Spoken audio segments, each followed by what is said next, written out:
L'alternance démocratique opérée en République démocratique du Congo a été applaudie par les chefs d'État et des gouvernements présents au 32e sommet de l'Union africaine à Addis Abeba en Éthiopie. En marge de ces assises, le président de la République Félix Antoine Tshisekedi Tshilombo a été très sollicité par ses pairs, l'obligeant à réaménager son agenda de travail. Le premier dirigeant africain à l'avoir rencontré est le président de la Côte d'Ivoire, Alassane Ouattara. Félix Antoine Tshisekedi Tshilombo a reçu les encouragements de son homologue ivoirien qui a promis de lui apporter tout son soutien. Le chef de l'État congolais a indiqué qu'il venait de rencontrer un sage qui l'a inspiré dans son combat démocratique. Je voulais venir saluer l'aîné, un des sages de l'Afrique et un des modèles de développement de cette Afrique que nous voulons voir progresser sur tous les plans. Donc je suis venu bénéficier de ses conseils et de ses orientations et de solliciter son soutien pour cette nouvelle expérience que nous commençons au Congo de l'alternance pacifique et démocratique. Et donc je suis très satisfait de cet entretien. Membre de l'Afrique centrale dont la supervision a été confiée au chef de l'État Félix Antoine Tshisekedi Tshilombo en tant que vice-président de l'Union africaine, la Guinée équatoriale compte ouvrir une nouvelle page avec la RDC dans le cadre du raffermissement de la coopération bilatérale sous-régionale. Félix Antoine Tshisekedi Tshilombo et Théodoro Obiangwema se sont promis les soutiens mutuels. J'étais venu saluer mon aîné, le remercier pour son accompagnement dans le processus électoral que le Congo a connu. Et je suis venu prendre des conseils qu'il m'en a donné de très précieux. Je suis très content.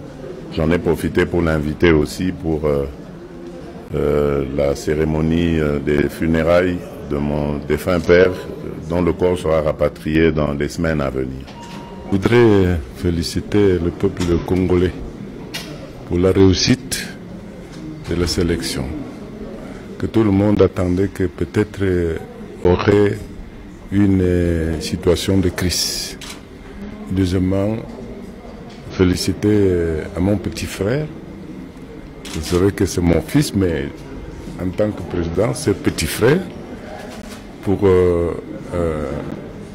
la bénédiction de Dieu. Ce n'est pas, c'est la bénédiction de Dieu que le peuple il a choisi. Et surtout dans les opinions envers quelques ennemis qui voulaient créer des situations contre lui. C'est ça qu'on a travaillé beaucoup. On a tenté de séduire tout le monde. Je suis content au moment que j'ai appris que c'est lui qui a été élu pour le peuple. C'est la raison que je crois que, en tant qu'un petit frère, je serai prêt de lui donner toute l'orientation, tout le conseil qu'il voulait pour maîtriser bien votre peuple. La République de Guinée n'est pas demeurée en reste face à la nouvelle histoire de la RDC. Son président, Alpha Condé, a tenu à rencontrer son homologue de la RDC pour les féliciter et lui témoigner de l'accompagnement de la Guinée.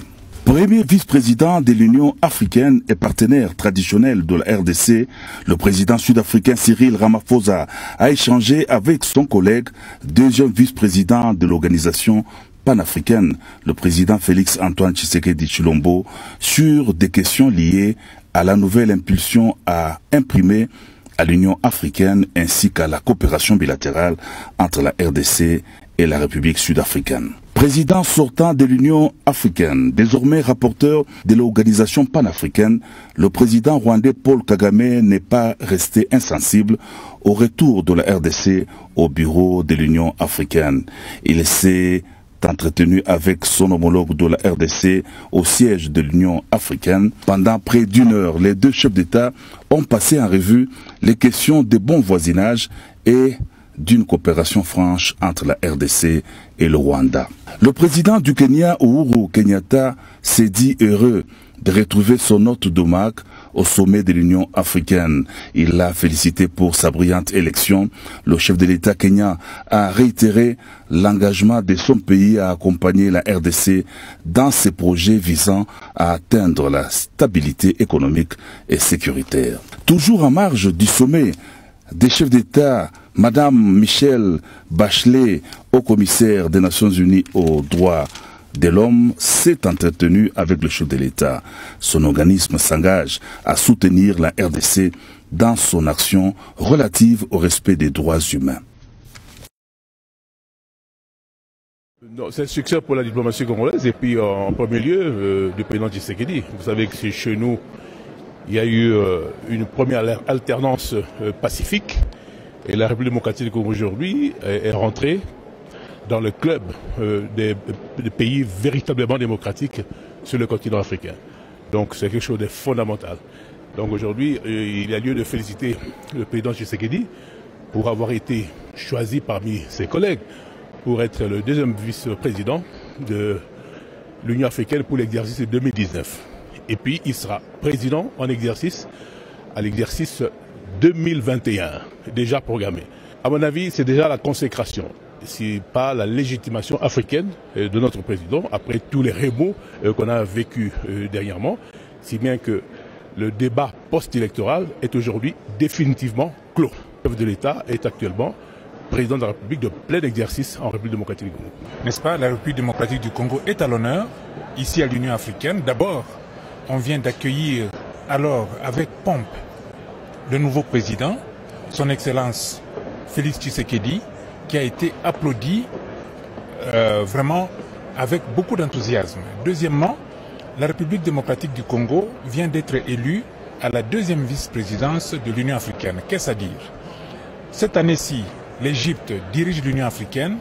L'année prochaine, ce sera le premier vice-président qui est l'Afrique du Sud. Et l'année d'après, ça sera au Congo d'accueillir le sommet et de diriger l'Union africaine pendant l'année 2021.